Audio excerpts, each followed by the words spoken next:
Welcome back to Trails of Cold Steel 3. I did say in the previous video that it would not show the final cutscenes. And for that I apologize. Because good lord, you missed a lot. Where to even start? I mean, it wouldn't even show me the game credits. Or at least let me record during the game credits, I should say. So let's start from where we were. When we last left off, we were fighting the Dark Divine Beast. After we finished off the beast, that's when the ending cutscene basically started. The ending sequences finally started. The battle resumed once more after that, but not in the way that I expected.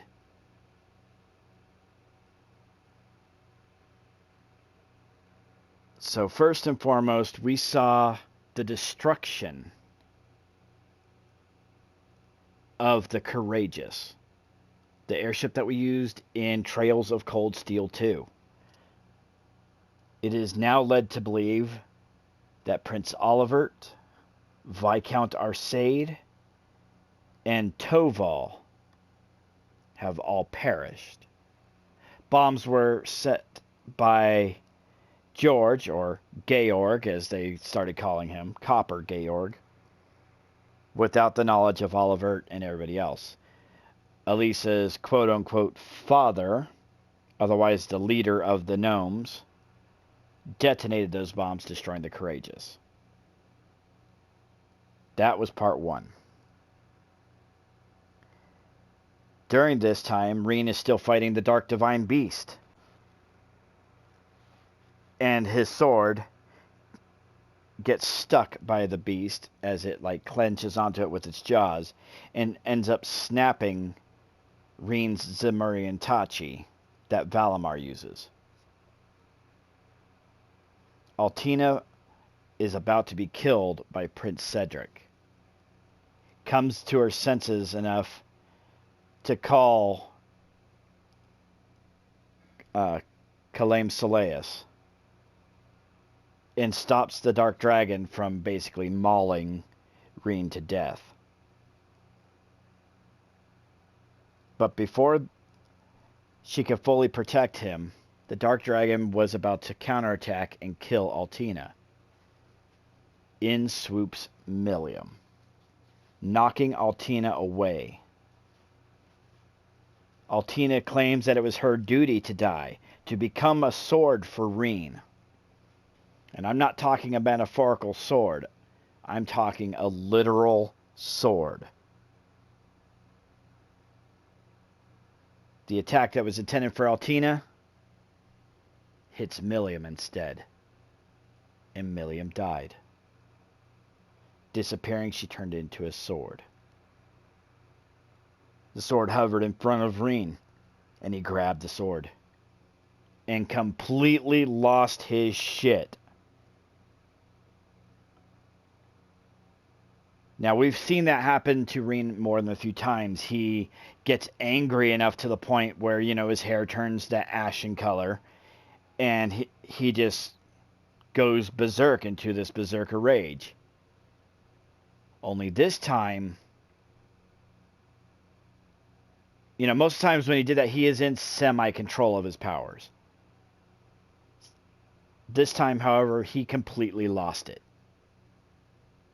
His eyes became the eyes of demons, and his power was so great that it even changed Valimar's form into some demonic-looking divine knight, now wielding Millium, or rather, Millium as a sword. It then cuts into a battle that we do control, but it's more of a slaughter than anything. All you do is attack, and it's over. We kill the Dark Divine Beast, and Reen continues on for quite a few several minutes just hacking away at the corpse of this beast. In doing so, darkness spreads across the land of Erebonia. Crossbell. All over. Osborne is one. The phantasmal blaze, the eternal twilight, whatever you want to call it, is now in effect all over Erebonia. People's fears are causing pleroma grass to sprout up everywhere. And it is absolutely insane.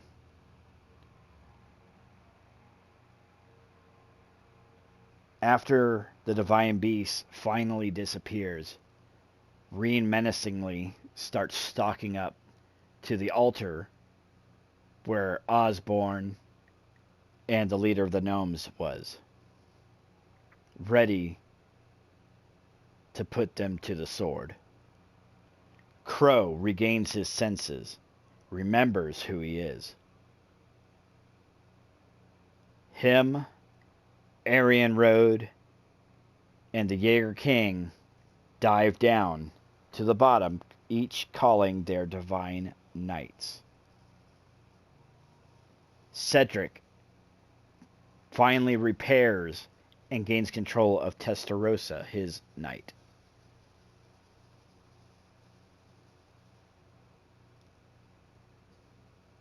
Crow proceeds to disable Reen by holding him and telling him to get a hold of his senses. The Jaeger King knocks the sword out of Reen's hand, where it is then caught by Arianrhod. During this time, another divine knight joins the fray. None other than Gileath Osborne's knight, an Ebon knight. He grabs Reen by the neck, and then the game simply fades to black with a to be continued. I'm crushed. I never really enjoyed Milliam as a character, but for her to die, just, oh my God. As I did in the previous game, I'm going to basically give you my thoughts on everything that happened. First and foremost, if you are watching this, thank you. Thank you for joining me on such an incredible journey for this game. And I'm very sorry that you could not join me within the final moments of the game. I urge you, if you weren't playing along with me and you were just watching this, I urge you,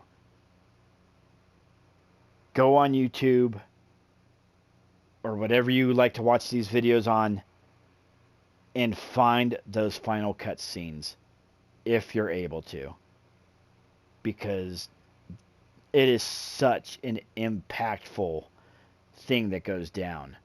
All of the block scenes that they put in, just wow. This game was absolutely gorgeous as far as the storytelling and everything. I really enjoyed Trails of Cold Steel 1 and 2. And after getting used to like the battle system for Trails of Cold Steel 3, this is the best one by far. Hands down, this game is amazing. And once again, I am terribly sorry that you could not join me for those final cutscenes, because wow. Just wow. I am going to attempt to do a playthrough of Trails of Cold Steel 4. And hopefully there will not be many, if any, blocked cutscenes. But we'll see when we get to it. If there's way too many, if it like literally blocks out every single cutscene,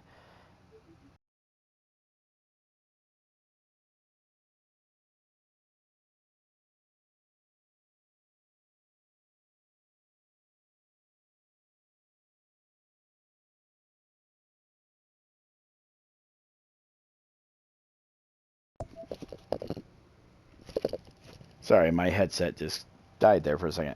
If there are too many blocked cutscenes, then I may not be able to fully do it. But we'll see how it works out. So, I've already did a save here. Might as well show you the New Game Plus mode, if it'll let me.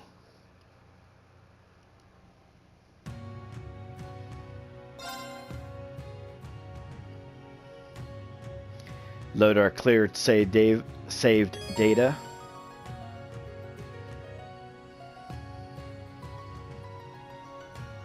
And it looks like we can literally carry over everything.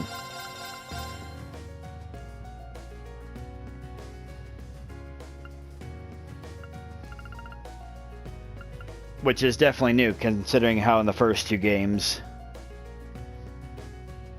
you could only select everything if you completed the game like 3 times in a row. Well, not in a row, 3 times overall. So I am going to do a separate playthrough of this. I am going to do it on Nightmare so I can get my platinum and hopefully find out which of the chests I've missed, because I missed some somewhere. Don't know where, but I missed them. So on that note, I'm ZeroKaiX. Thank you so much for joining me on this journey. And we'll see you in Trails of Cold Steel 4. Hopefully.